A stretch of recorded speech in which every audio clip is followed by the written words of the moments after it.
So we have two other bullets I want to hit before we start to wrap up the free-flowing portion of the conversation.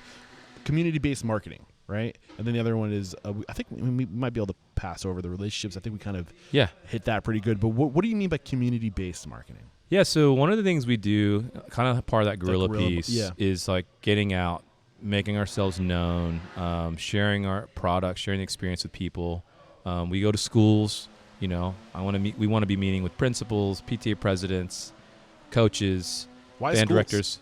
That's a big market for us. Is like kids and families. Yep. And so we really kind of start with elementary school, middle school, and high schools, and really build those relationships. Corporate caterings too is like going into businesses and like, how do we hit the easy button? So it's really a partnership. It's advocacy. It's not just like, hey, we can sell you stuff. It's like, how do we help each other and be part of each other? And so like, one of the things that I got really clear on, what makes this location really unique, and talk about community. If really what's the fullest expression of like living out that core value would be to have the community that we serve actually own equity in the store. Okay. So what we did was, when we were getting ready to build this, I really sought investment from the neighborhood, the local neighborhood. And I got this idea from the restaurant in our neighborhood and some guys that I know that run it. And they said it's been great because, one, it's not a huge investment. They're not dumping in like tons and tons of money, but you make these smaller like $10,000 like units where people can invest in. But then it's fun. They get to be a part of it. They get to support it. Ownership. And we want their kids to work here. Yeah. We want to like, hey, if you got parties, we want to be part of all this for you guys. And so that was like a really full expression of like building community, is to have people actually like take ownership in it. So I'm curious, when you're going to find these people to bring into your community, are you going into people?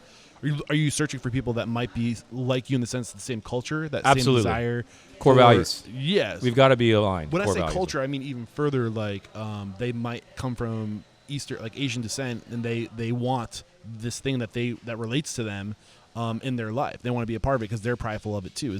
Are you going after? Yeah, I mean, not so much. I mean, I think it's really more just whether their core values aligned. Honestly, like if they believe in the three things that we do, that's really important. Nice. That's kind of the key alignment for us. Terry, I'm loving this conversation. We've covered a lot, but we haven't even talked about you opening the two other locations. I don't think we need to necessarily dissect that hugely, but is there anything that you were hoping we would discuss, or anything that you think is of value, something that you can bring to the table that's unique to your knowledge and your experience before we go to the speed round? Yeah, and I think going back to like the bumpy road of like entrepreneurship and trying to grow and scale a restaurant. It wasn't always, we did have growth, but there were a lot of other things, like pretty tough situations that we had to go through. Specifically, when we opened the second location, we actually were going to open two locations at the same time. Construction costs went way over budget. I actually had two leases signed. Wow. So we built one restaurant and had one that sat there. Oof. And, I was pretty much screwed. I mean, they could have just come after me and it would have taken the whole thing down. But one thing that, I kind of relied on was I'm just going to be honest. I'm not going to try and, weasel my way out of this. So I went and I sat in front of the owner of this property and his whole team. And I told him exactly where we were at. I told him the truth.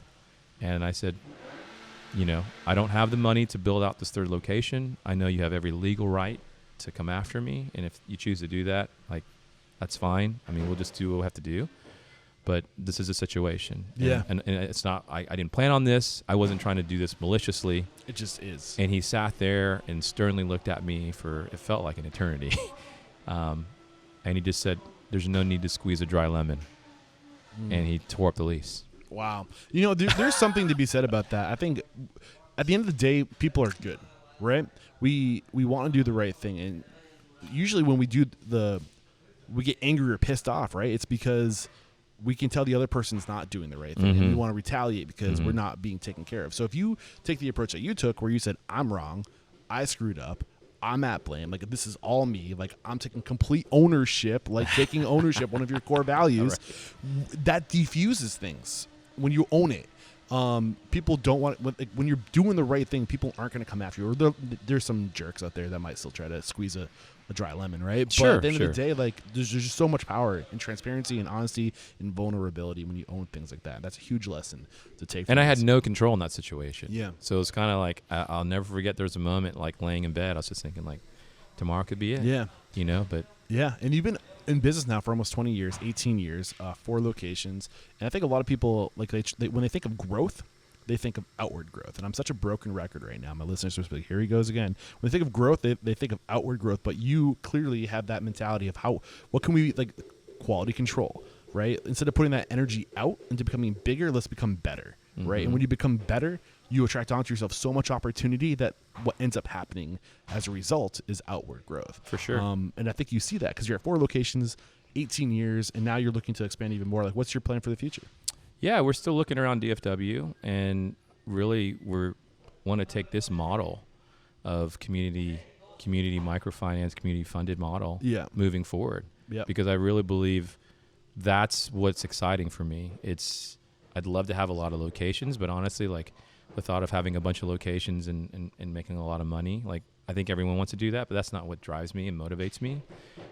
Again, I go back to the relational piece. It's like I love the idea of like being in it together with a group of people. Yeah. And you lose that when you scale. We do. And so how do we continue to do this, what we're doing here, and replicate that moving forward? I love it. Really, it's about scaling impact, right? So I have one question that is kind of like jabbing at me, and it's kind of has to do with markets, right? The ever-changing market that we live in. Straws are kind of controversial issue right now. For sure. I mean, for the past couple of years, they've been at kind of forefront. Plastic in general is taking a lot of heat right now. So we have a business that, depends on straws.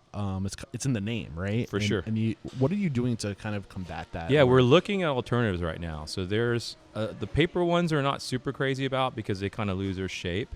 There's some that are made out of bamboo that we're entertaining, some that are made out of like seaweed. So I think the big thing for us is if we're going to switch, it needs to be not only biodegradable, but it needs to be marine friendly. And there's not a ton of options for that right now. So it's just trying to find something that's going to fit. And you don't have the traditional straw. So that's right. So like somebody's going to come up with a solution, but it might take an extra 2 years before they can manufacture that same material and give you the wide option. Correct. So it's a real challenge. Yeah, we've tested some paper ones, but again, I think we're looking for something that's going to be marine friendly, which I think is a little bit trickier. Yeah. So if you guys know of any products out there, we'll give you Terry's contact information at the end. And what about business? Has business taken a hit because of this kind of No, I mean stigma? The thing is, as an alternative, we do sell metal reusable straws. Okay. Right? We sell reusable mason jars to serve our drinks in. So interesting. I was just so curious how you were handling that challenge. I think that's also, candidly, I think based on where you're at, I think if we were in California, we'd probably feel a little bit more pressure than here in Texas.